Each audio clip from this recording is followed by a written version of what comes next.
What a sad weekend. I just finished watching the President of the United States give his condolences to the families of the victims of the El Paso Walmart shooting and the Dayton, Ohio shooting. It is a tragedy for those families. It is a tragedy for Mexico and the United States of America. It is indeed such a sad day and time in the history of the world. The worst sort of monster shoots up random people, that it is the fact that insanity is obviously involved. One of these shooters even shot his own sister. It is terribly sad. We are lucky that at least he was not able to continue shooting, because quick-acting law enforcement was able to kill him within a minute of his attack in Dayton. The president has asked tech companies to work with law enforcement to help solve these problems.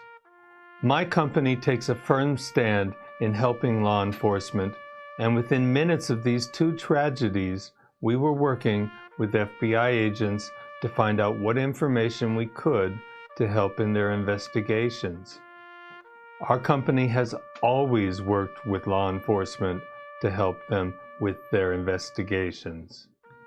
We have never protected illegal speech, as it seems that we have been accused by some less than credible journalists. We have responded with both vigor and integrity every single time that a threat of violence has been posted and information for it has been requested by law enforcement. I'm aware this is not protected speech, and I employ full-time staff who have a sole responsibility to service these requests made by law enforcement. In May, my company was mentioned in congressional testimony.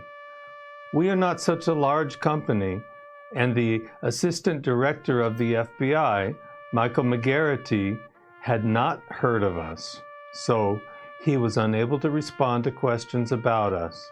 However, we did immediately compile all FBI requests and dispositions of them and make that available to him. Immediately after that request was made, so it needs to be states that we are in compliance with the law. We have always been aggressively forthcoming to help law enforcement of it. There are about 1 million users of 8chan. 8chan is an empty piece of paper for writing on. It is disturbing to me that it can be so easily shut down. Over the weekend, the domain name service for 8chan was abruptly terminated by the provider Cloudflare. Some people may applaud that decision.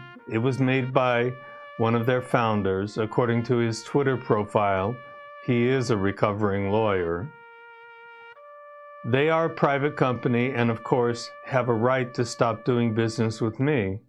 Likely this is because of their intended and soon-to-happen IPO. Calling 8ch.net lawless by design, he decided to terminate us. This is, of course, an untrue statement. He did terminate us, though, so it becomes time to find a new home. Think of 8chan as a large community of 1 million people that are now looking for a home. First of all, the El Paso shooter posted on Instagram, not 8chan. Later, someone uploaded a manifesto. However, that manifesto was not uploaded by the Walmart shooter. I don't know if he wrote it or not, but it was not uploaded by the murderer. That is clear. And law enforcement was made aware of this before most people had even heard the horrific news. The spirit and letter of the law have always been faithfully fulfilled, and my company has always made certain of that. It is unfortunate that this place of free speech has temporarily been removed. We are working to restore service. Thank you to the incredible people and companies that are helping with this task. It is clearly a political move to remove 8chan from Cloudflare. It has forced a lot of people to find other places to talk. It has dispersed a peacefully assembled group of people talking. This silenced them effectively. The spirit of what the President of the United States asked tech companies to do has been violated. It is effective to silence these people by removing the pen and ink that they write with. Let's look at the deflection that took place here. Public companies casting blame for murder on small private companies, law-abiding companies. With some hard work by my engineers, we were able to move 8chan to a new network.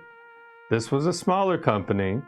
After our move was complete, their upstream provider, a public company, shut off service to them. Their company suffers as well for taking on the responsibility of running a network that my company has touched. It is actually sinister behavior.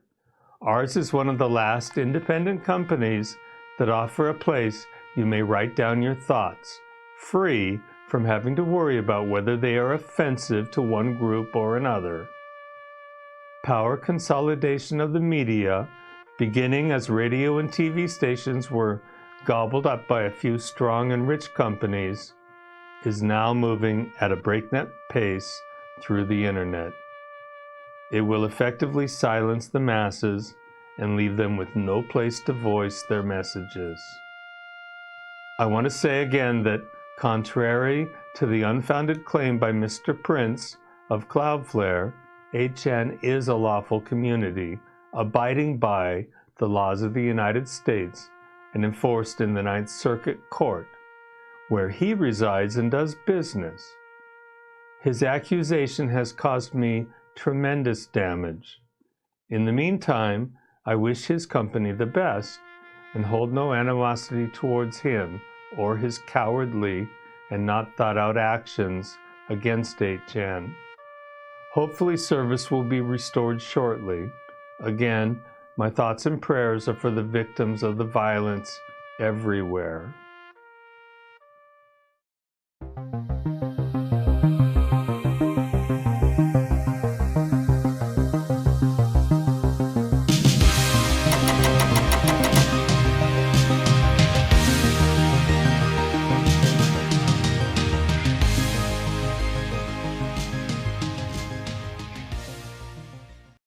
Hello and welcome, fellow digital soldiers, to True Reporting. It is the 6th of August, and on today's podcast, I will be covering an article from 2018 that I find most relevant from the days that have just passed. We can see here, it is entitled, "Parents Catch FBI in Plot to Force Mentally Ill Son to be a Right-Wing Terrorist." We all know what goes on behind the scenes, and it is very twisted. But my friends, we must bring it to light. Also, we'll be going over some memes to catch us up with what's been going on in the news.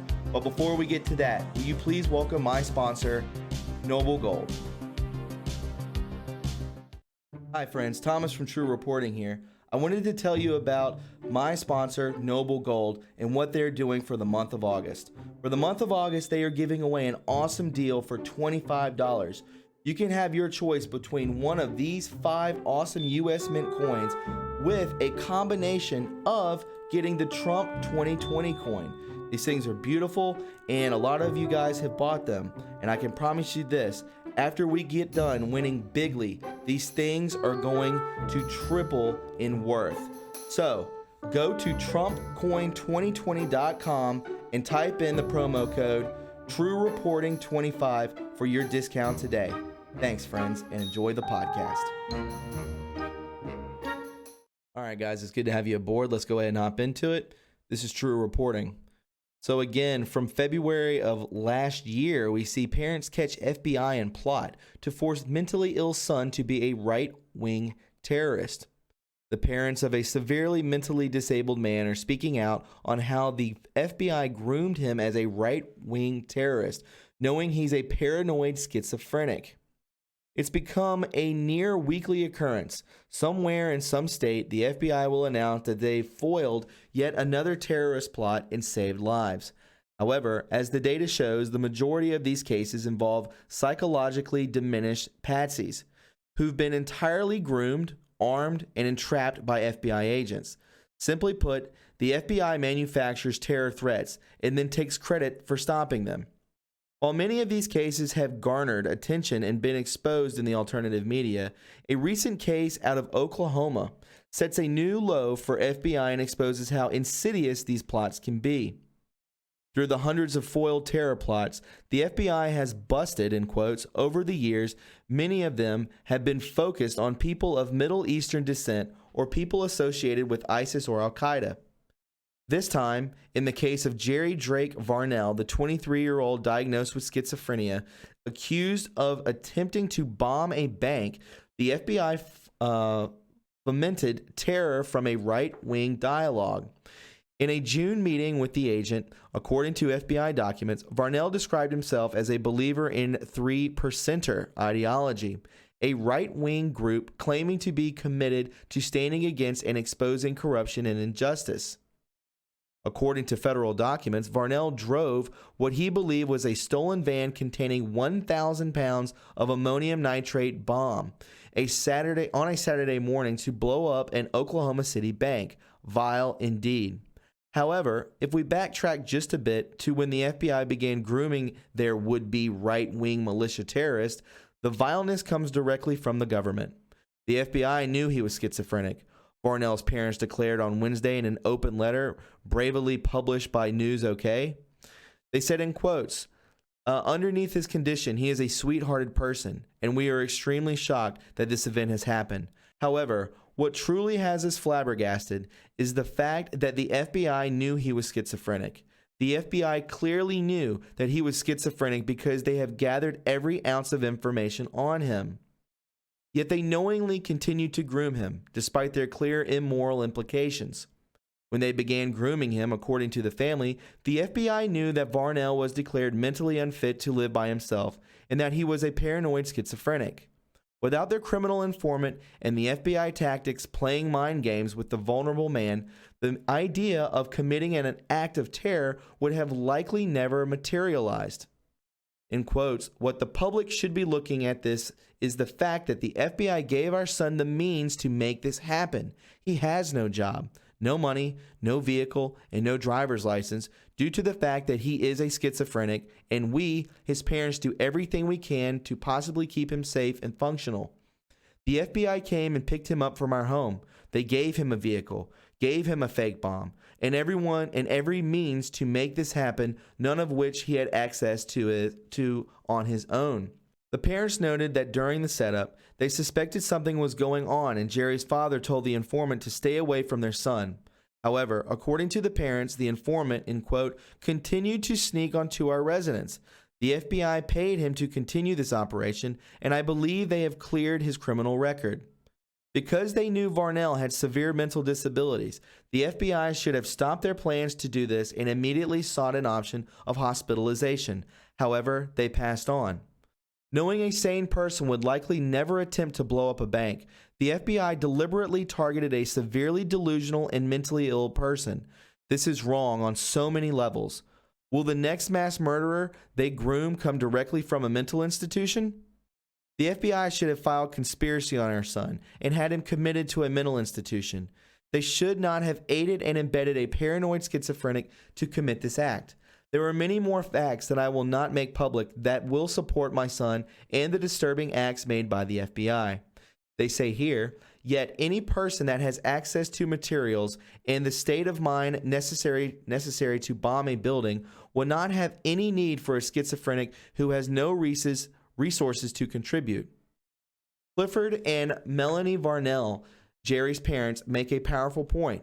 No one other than the FBI would have attempted to get a schizophrenic man with nothing to contribute to do their bidding, as it would most likely be a futile effort. Unless you were the FBI looking for an easy patsy to keep fear alive. Absolutely. David Steele, a 20-year Marine Corps intelligence officer, the second highest ranking civilian in the U.S. Marine Corps intelligence, and former CIA Kleinstein Services case officer, had this to say about these most unscrupulous operations. In quote, he says, most terrorists are you-know-what terrorists, are and are created by our own security services. In the United States, every single terrorist incident we have had has been a you-know-what, or has been an informant pushed by the FBI. So we can venture out into this world a little bit. We all know, because a lot of us have been told through 17 what has really been going on. Follow the therapist, follow frequencies, look at what your phone is doing to you, so on and so forth. These people aren't who they say they are, right? We've seen so many anomalies that just don't add up. It doesn't make any sense. They're getting more and more sloppy, and the truth will find light. The normies will wake up, and all of this will be thwarted. All of these attempts will start to fizzle out, and people will start to recognize what's really going on. All right, guys, I wanted to show you this to round off the podcast. So we see here, El Paso, you-know-what, federal court decision referencing Assange source of emails exposes the DNC conspiracy against Assange. SR coming to light. A decision by a federal court has dismissed the claim by the DNC that Assange received the emails from the Russian Federation and pointed to a mysterious, in quote, third party with the DNC. Going a step further, the judge called the DNC's arguments threadbare, adding, end quotes, at no point does the DNC allege any facts showing that Assange or WikiLeaks participated in the theft of DNC's information. Judge Coatel said the DNC's argument that Assange and WikiLeaks conspired with the Russian Federation to steal and disseminate the DNC's materials is, in quote, entirely divorced from the facts.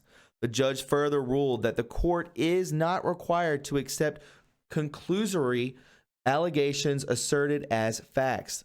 The judge labeled WikiLeaks an international news organization. Again, in quotes, the judge labeled WikiLeaks an international news organization and said Assange is a publisher, exposing the liars in the corporate press who declare that Assange is not subject to free speech protections. Judge Coatel continued in quotes, in the New York Times Company versus the United States, the landmark Pentagon Papers case, the Supreme Court upheld the press's rights to publish information of public concern, obtained from documents stolen by a third party. The third party was SR, assisted by his brother. The logical next step would be to associate the murder of SR to the DNC. This court decision should be in the news, but the you-know-what in El Paso is. They are getting really desperate. The news is about to break. The DNC will come crumbling down instantly. And last but not least, my friends, this picture has been floating around. Absolutely, it just says some nonsense. If you want to read it, you can screenshot this as you look at it. But it's making it out to be something heinous, and in actuality, it is not. It is actually this picture. So, my friends, be very wary of what you see on the internet. Don't just jump to conclusions and spread it, because it actually gives less legitimacy to this movement and what we do. It makes us look crazy. So, my friends, you found this informative and you enjoyed it, please subscribe to my channel. You can follow me on Twitter at TRUreporting. We just hit 14,000 followers. That is huge. I greatly appreciate it. You can also donate to this channel by going to my PayPal or Patreon in the link below. And also, we have True Reporting merch and a P.O. box. My friends, please take care and be loving to one another, and I will speak with you all very soon. Have a wonderful day. Bye-bye.